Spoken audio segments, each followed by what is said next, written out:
അപ്പോൾ നമ്മളൊരു പുതിയ വീഡിയോ ആയിട്ടായിട്ട് വന്നിട്ടുള്ളത് നമ്മൾ ഉച്ചക്കൊക്കെയുള്ള ഊണിൻ്റെ മുന്നൊരുക്കങ്ങളൊക്കെയാണ് കാണിക്കുന്നത്. നമ്മൾ അതിന് വേണ്ടിയിട്ട് തയ്യാറാക്കിയിട്ടുള്ള ഫുഡ് ഐറ്റംസൊക്കെയാണ് കേട്ടോ ഈ ഒരു വീഡിയോയിലൂടെ ചെയ്യുന്നത്.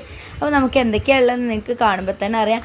അപ്പോൾ തന്നെ ഇതിൽ നമ്മൾ മമ്പയർ കൊണ്ട് ഒരു ഉപ്പേരി ഉണ്ടാക്കിയത്. മമ്പയർ എന്ന് ഞങ്ങൾ പറയുന്നത് വൻപയറിനാണ് കേട്ടോ. അത് നമ്മൾ വെള്ളത്തിലിട്ട് സോക്ക് ചെയ്യാണ്ട് തന്നെ എങ്ങനെയാണ് വൻപയർ കുക്ക് ചെയ്യണമെന്നൊക്കെ ഡീറ്റെയിൽ ആയിട്ട് കാണിച്ചിട്ടുണ്ട്. അപ്പോൾ നമുക്ക് ഒട്ടും അടിക്കാണ്ട് നമ്മളെ വീഡിയോയിലോട്ട് പോകാം. അപ്പോൾ നിങ്ങൾ ഇതുവരെ ചാനൽ സബ്സ്ക്രൈബ് ചെയ്യാതെ കാണുന്നത് ജസ്റ്റ് ഒന്ന് സബ്സ്ക്രൈബ് ചെയ്തിട്ട് വേഗം പോന്നോളൂ കേട്ടോ. അപ്പോൾ നമ്മൾ ആദ്യമായിട്ട് ഉണ്ടാക്കുന്നത് വൻപയർ ഉപ്പേരിയാണ് കേട്ടോ. അതിന് വേണ്ടിയിട്ട് തലേന്ന് തന്നെ വൻപയർ സോക്ക് ചെയ്യാനായിട്ട് മറന്നു പോയിട്ടുണ്ട്. കൂടാണ്ട് ഇത് കുറച്ച് പയക്കുള്ളതാണ്, അതുകൊണ്ടൊന്ന് ക്ലീൻ ചെയ്തെടുക്കേണ്ടത് കൂടിയുണ്ട് കേട്ടോ. അതിന് വേണ്ടിയിട്ട് നമ്മൾ ആദ്യം നന്നായിട്ട് ഒരു 2-3 തവണ വാഷ് ചെയ്ത് കളയണം. അതിന് ശേഷമാണ് കേട്ടോ നമ്മുടെ പ്രോസസ്സിങ് തുടങ്ങുന്നത്. ഒരു കുക്കറിൽ ഞാൻ അത്യാവശ്യം പകുതിക്കറ്റം വെള്ളം തിളപ്പിച്ചിട്ടുണ്ട്, അത് അതിലേക്ക് ഇട്ട് കൊടുത്തു കേട്ടോ. എന്നിട്ട് ആ വെള്ളം നമ്മൾ തിളപ്പിക്കാനായിട്ട് അവിടെ വെച്ചിട്ട് 5 മിനിറ്റോളം വെയിറ്റ് ചെയ്യാൻ കേട്ടോ. അതിന് ശേഷം ആ വെള്ളമൊക്കെ നന്നായിട്ട് ഊറ്റിക്കളയുക. അപ്പോഴേക്കും നമ്മൾ കുറച്ച് കറുമത്തി, ഒരു 3 പച്ചമുളക് കൂടി അരിഞ്ഞെടുത്തിട്ടുണ്ട്. അപ്പം ആ വെള്ളത്തിൽ നിന്ന് നമ്മൾ വൻപയറൊക്കെ ഊറ്റി വെച്ചിട്ടുണ്ട് കേട്ടോ. ആ കുക്കർ ഒന്ന് വാഷ് ചെയ്ത ശേഷമാണ് കേട്ടോ നമ്മൾ ഈ ഒരു വൻപയർ ഇട്ട് കൊടുത്ത്, കറുമത്തി ഇട്ട് കൊടുത്ത് അതിൻ്റെ മേലെയായിട്ട് നമ്മൾ ഒന്നുകൂടി വാഷ് ചെയ്തെടുത്തിട്ടുള്ള വൻപയർ കൂടി ഇട്ട് കൊടുത്തിട്ടുണ്ട്. 5 മിനിറ്റ് തിളപ്പിച്ച ശേഷം ഊറ്റി വെച്ച വൻപയറാണ്. ആവശ്യത്തിന് വെള്ളവും ഉപ്പ് കൂടി ഇട്ട് വെച്ചിട്ട് നമ്മളതൊന്ന് വിസിൽ ചെയ്യാൻ വെച്ചിട്ടുണ്ട് കേട്ടോ. അതിനുശേഷം നമ്മൾ കുറച്ച് മീൻ വെള്ളത്തിലിട്ട് വെച്ചിട്ടുണ്ടായിരുന്നു, തലേന്ന് കൊടുന്നു തന്നതാണ് കേട്ടോ. അതൊക്കെ നന്നായിട്ട് വാഷ് ചെയ്തെടുക്കുന്നുണ്ട്. മീൻ നമുക്ക് പൊരിച്ചെടുക്കാൻ ഇന്ന് മീൻ കറി വെക്കുന്നില്ല കേട്ടോ. എന്നും മീൻ കറി കഴിച്ച് നന്നായിട്ട് മടുത്തിട്ടുണ്ട്.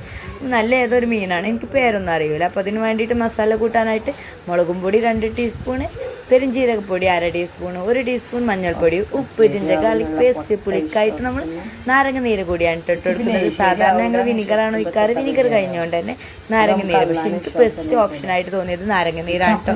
ഒന്നുകൂടി ടേസ്റ്റ് കൂടുതൽ കിട്ടുന്നുണ്ട്. പിന്നെ നമ്മുടെ ടേസ്റ്റിൻ്റെ അങ്ങേ തലയായിട്ടുള്ള നമ്മുടെ കറിവേപ്പില കൂടി ഇട്ട് കൊടുക്കുന്നുണ്ട് കേട്ടോ. ഇത്രയും കാര്യങ്ങളും ഉപ്പ് കറക്റ്റാണോ നോക്കിയിട്ട് മസാല ഒന്നാണ്ട് മിക്സ് ചെയ്യുന്നുണ്ട്. കുറച്ച് വെള്ളം കുറവുണ്ട്, കാരണം സാധാരണ വിനിഗർ ആഡ് ചെയ്യുമ്പോൾ വെള്ളത്തിന് ആവശ്യത്തിനുണ്ടാവും. അപ്പോൾ ഒരു ഇത്തിരി പച്ചവെള്ളം കൂടി ഒഴിച്ചെടുത്തിട്ടുണ്ട്. അതിനുശേഷം നമ്മൾ ക്ലീൻ ആക്കി വെച്ചിട്ടുള്ള ഫിഷ് പീസസ് കൂടി ഇട്ട് കൊടുക്കുന്നുണ്ട്. നന്നായിട്ട് മാരിനേറ്റ് ചെയ്ത് വെക്കാം കേട്ടോ. നമ്മൾ ഫിഷ് ഫസ്റ്റ് തന്നെ മാരിനേറ്റ് ചെയ്യണ കണ്ട് ഇപ്പം തന്നെ പൊരിച്ചെടുക്കുന്നൊന്നും കരുതണ്ട. നമ്മൾ ഫുഡ് കഴിക്കാനാവുമ്പോഴാണ് കേട്ടോ ഫിഷ് പൊരിച്ചെടുക്കാറ്. നല്ല ചൂടോടൊക്കെ കഴിക്കാമല്ലോ. നമ്മളിങ്ങനെ മാരിനേറ്റ് ചെയ്ത് വെച്ചിട്ട് ഫ്രിഡ്ജിൽ കൊണ്ടാക്കാറാണ് കേട്ടോ പതിവ്. അപ്പോൾ നമ്മളൊരു അടുപ്പുള്ള പാത്രത്തിലിട്ടിട്ട് മൂടി വെച്ചിട്ട് ഫ്രിഡ്ജിൽ കൊണ്ടേക്കട്ടെ. അപ്പോൾ ഇനി നമുക്ക് കറിക്ക് എന്താണെന്നല്ലേ, കറിക്ക് ഒരു 1/2 പീസ് വെള്ളരി എടുത്തിട്ടുണ്ട്, കട്ട് ചെയ്ത് കണ്ടൊന്ന് വാഷ് ചെയ്തെടുക്കാം കേട്ടോ. അതിൻ്റെ കൂടെ തന്നെ അതിലേക്ക് ആവശ്യമായിട്ടുള്ള 2 തക്കാളി, 3 പച്ചമുളകും ഒക്കെ വാഷ് ചെയ്തെടുക്കുന്നുണ്ട്. 4 പച്ചമുളകാണ് കേട്ടോ. അത് നന്നായിട്ട് വാഷ് ചെയ്തെടുത്ത ശേഷം നല്ല നൈസായിട്ട് കട്ട് ചെയ്തെടുക്കാം കേട്ടോ. കുറച്ച് നൈസ് കമ്മിയായാലും പ്രശ്നമില്ല, നമുക്കിത് നന്നായിട്ട് കുത്തിയെടുക്കാനുള്ളതാണ്. അപ്പോൾ അത് നമ്മൾ കുക്കറൊന്ന് ഒഴിച്ചിട്ടുണ്ട്. നമ്മുടെ മമ്പയറും ഇതൊക്കെ വെന്തിട്ടുണ്ട് കേട്ടോ. ആകെ ഒരൊറ്റ കുക്കറിലായതുകൊണ്ട് ഇതിങ്ങനെ ഓരോ ക്രമത്തിലേ ചെയ്യാൻ പറ്റുള്ളൂ. അപ്പുറത്തൊരടുപ്പും ഇപ്പുറത്തെ അടുപ്പൊന്നും യൂസ് ചെയ്യാൻ പറ്റില്ല. ഇനിയുള്ളത് വലിയ കുക്കറാണ്, അതുകൊണ്ട് ചെറുത് ആകെ ഒന്നേ ഉള്ളൂ. അതുകൊണ്ടാണ് കേട്ടോ. ഇതിലേക്ക് ആവശ്യത്തിന് മഞ്ഞൾപ്പൊടി, ഉപ്പ് ഇട്ടിട്ട് ആവശ്യത്തിന് വെള്ളം കൂടി ഒഴിച്ച് നമ്മൾ അടുത്തതായിട്ട് വിസിൽ ചെയ്യാൻ വെക്കുകയാണ്. നമ്മൾ ഓരോ കുക്കറിൻ്റെ വേവിനനുസരിച്ചാണ് കേട്ടോ ഇത് വേവിക്കേണ്ടത്. ഞാനൊരു 4 വിസിലാണ് അടിച്ചത്. അതിൻ്റെ മുമ്പത്തത് ഒരു 5 വിസിലടിച്ചിട്ട് കുറച്ച് വെച്ചു. ഇനി നമുക്ക് തൂമിക്കാനായിട്ടുള്ള ഉള്ളി അരിഞ്ഞെടുക്കണം. കുറച്ച് ചീരുള്ളിയും വെളുത്തുള്ളിയും കുരുതായിട്ട് കട്ട് ചെയ്തെടുത്തിട്ടുണ്ട്. 2 പോണ ചീരുള്ളിയും 3 വെളുത്തുള്ളിയും കുറച്ച് നല്ല ജീരകത്തിൻ്റെ പൊടിയാണ് കേട്ടോ. നല്ല ജീരകം ഉണ്ടെങ്കിൽ അങ്ങനെ മതി. ഒരു 1/2 മുറി തേങ്ങ പൊളിച്ചത് കൂടി ചിരകി എടുത്തിട്ടുണ്ട്. നമ്മുടെ എല്ലാം കുക്കായിട്ടുണ്ട്. ഇനി ഇതൊക്കെ ഒന്ന് മൂപ്പിച്ച് തേങ്ങ അരച്ച് പാരുന്ന പരിപാടിയുള്ളൂ കേട്ടോ. ആദ്യം നമ്മൾ ഉള്ളിയും ചീരുള്ളിയും എടുത്തിട്ട് ഒന്ന് വെളിച്ചെണ്ണയിൽ മൂപ്പിച്ചെടുക്കുകയാണ്. നമ്മുടെ വൻപയർ ഉപ്പേരിയിലേക്കാണ് കേട്ടോ. അതിൻ്റെ കൂടെ തന്നെ നമ്മളുടെ ചോറൊക്കെ ഊറ്റി വെക്കുന്നുണ്ട്. ആവശ്യത്തിന് കഞ്ഞിവെള്ളം എടുത്ത് വെച്ചിട്ടുണ്ട്. ചോറൊക്കെ ഊറ്റി സെറ്റ് ചെയ്ത് വെച്ചിട്ടുണ്ട് കേട്ടോ. അത് ഞാൻ സെപ്പറേറ്റ് കാണിക്കാത്തതാണ്. അപ്പോഴേക്കും നമ്മുടെ ഇതൊക്കെ മൂത്ത് വന്നിട്ടുണ്ട് ഉള്ളിയൊക്കെ. അതിലേക്ക് കുറച്ച് കറിവേപ്പില കൂടി ഇട്ട് കൊടുത്തിട്ട് നമ്മുടെ വൻപയർ കറുമത്തി ഉപ്പേരിയിലേക്ക് ഇട്ട് കൊടുക്കാൻ കേട്ടോ. കറുമത്തി എന്ന് പറയുന്നത് നമ്മുടെ കറുമൂസ, പപ്പായൊക്കെ പറയുന്ന സാധനം കേട്ടോ. അതൊക്കെ നന്നായിട്ട് ഉടഞ്ഞു വന്നിട്ടുണ്ട്. അപ്പോൾ നമ്മൾ തൂമിച്ചൊഴിച്ച് കൊടുത്തിട്ടുണ്ട്. അതിന് ശേഷം നമ്മുടെ കറിയിലേക്ക് വേണ്ടിയിട്ടുള്ള കടു വറുക്കുകയാണ്. അതിനും വെളിച്ചെണ്ണ വെച്ചിട്ട് കടു പൊട്ടിച്ചിട്ട് കറിവേപ്പില ഇട്ട് കൊടുക്കുന്നുണ്ട്. അതിനുശേഷം നമ്മുടെ കറിയിലേക്ക് ഒഴിച്ച് കൊടുക്കുകയാണ്.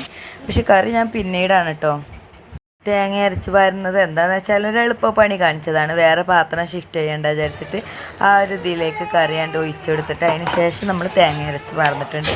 നന്നായിട്ട് പേസ്റ്റായിട്ട് അരയാൻ ശ്രദ്ധിക്കണം. പിന്നെ ഒരു കാര്യം, ആവശ്യത്തിനുള്ള വെള്ളം ഇപ്പോൾ തന്നെ നമ്മുടെ മിക്സിയുടെ ജാറൊന്നിങ്ങനെ വാഷ് ചെയ്തിട്ട് ഒഴിച്ച് കൊടുക്കാം കേട്ടോ.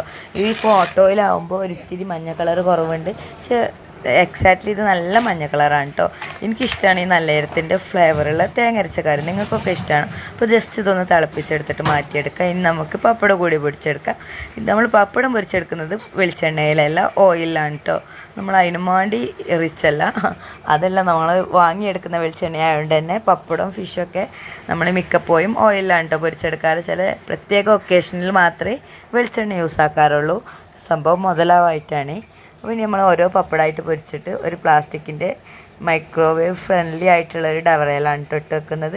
നിങ്ങൾ അങ്ങനെ ഒരു കാര്യം ശ്രദ്ധിക്കണം. നമ്മൾ സാധാരണ ഞാൻ കണ്ടിട്ടുണ്ട് ചില വീടുകളിലൊക്കെ സാധാരണ പ്ലാസ്റ്റിക് പാത്രങ്ങളിലോ അല്ലെങ്കിൽ പ്ലാസ്റ്റിക്കിൻ്റെ കവറുകളിലൊക്കെ പപ്പടം ഇട്ട് വെക്കുന്നത്. അപ്പോൾ അങ്ങനെ ഒരിക്കലും ചെയ്യരുത് കേട്ടോ. അപ്പോൾ നമ്മൾ എന്തൊക്കെയാണ് റെഡിയായെന്ന് നോക്കിയാലോ, നമ്മുടെ പപ്പടം സെറ്റാണ്, നമ്മുടെ വൻപയർ കർമ്മത്തി ഉപ്പേരി സെറ്റാണ്, കൂടാതെ നമ്മൾ തേങ്ങ അരച്ച് വെച്ചിട്ടുള്ള നമ്മുടെ വെള്ളരിക്കറിയും സെറ്റാണ് കേട്ടോ. പിന്നെ റൈസ് നമ്മൾ അതിൻ്റെ ഇടയിൽ കുക്ക് ചെയ്തെടുത്താലോ.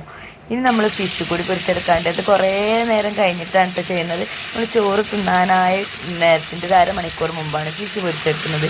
മാരിനേറ്റ് ചെയ്ത് വെച്ചിട്ടുള്ള ഫിഷ് ഇങ്ങനെ വെളിച്ചെണ്ണയിലേക്ക് ഇട്ട് കൊടുക്കാം കേട്ടോ. ഇന്ന് ഞാൻ വീഡിയോ എടുക്കാൻ വേണ്ടിയിട്ട് വെളിച്ചെണ്ണ ആക്കിയതാണ് കേട്ടോ. എന്ന് നമ്മൾ ഓയിലാണ് ചെയ്യാറ്. നന്നായിട്ട് മൊരിഞ്ഞ് വന്നിട്ടുണ്ട്. ഈ ഫിഷിൻ്റെ പേരൊന്നും അറിയില്ലെങ്കിൽ സാധനം നല്ല പൊളിയായിരുന്നു കേട്ടോ. പേര് സത്യത്തിൽ എനിക്കറിയാത്തതുകൊണ്ടാണ്. അപ്പോൾ ഇനി നമുക്ക് റൈസിലേക്ക് ഇതൊക്കെ ഇട്ടിങ്ങനെ കൂട്ടി കഴിക്കുന്നത് കൂടി ജസ്റ്റ് ഞാനൊരു ഷോക്കും വേണ്ടി കാണിക്കുന്നുണ്ട്. അപ്പോൾ ഇത്രയും വിഭവങ്ങളായിരുന്നു കേട്ടോ നമ്മൾ ഇന്ന് ഉച്ചക്കൊക്കെ ആയിട്ട് ഉണ്ടാക്കിയിട്ടുണ്ടായിരുന്നത്. പക്ഷെ ചില സംഭവങ്ങളിൽ നമ്മളിങ്ങനെ അൺഎക്സ്പെക്റ്റഡ് ആയിട്ട് ഉണ്ടാക്കുന്ന വിഭവങ്ങളൊക്കെ നല്ലൊരു കോമ്പിനേഷൻ എനിക്ക് ഫീൽ ചെയ്യും.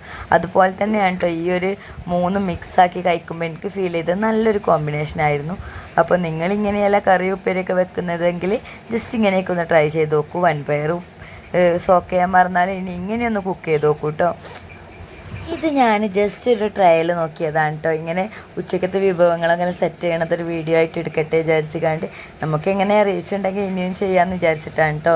അപ്പോൾ നിങ്ങൾ നിങ്ങളുടെ കമൻറ്റ് എന്തായാലും അറിയിക്കണം. ഇനി എപ്പോഴും പറയുന്നത് പോലെ തന്നെ ഈ വീഡിയോ ഇഷ്ടപ്പെട്ടാൽ ഫ്രണ്ട്സ് ആൻഡ് റിലേറ്റീവ്സിന് ഷെയർ ചെയ്യുക. നമ്മുടെ സബ്സ്ക്രൈബ് ചെയ്യാതെ കാണുന്നവരൊന്ന് സബ്സ്ക്രൈബ് ചെയ്യുക. നാളെ ഒരു പുതിയ വീഡിയോ ആയിട്ട് വീണ്ടും വരാം. ബായ്.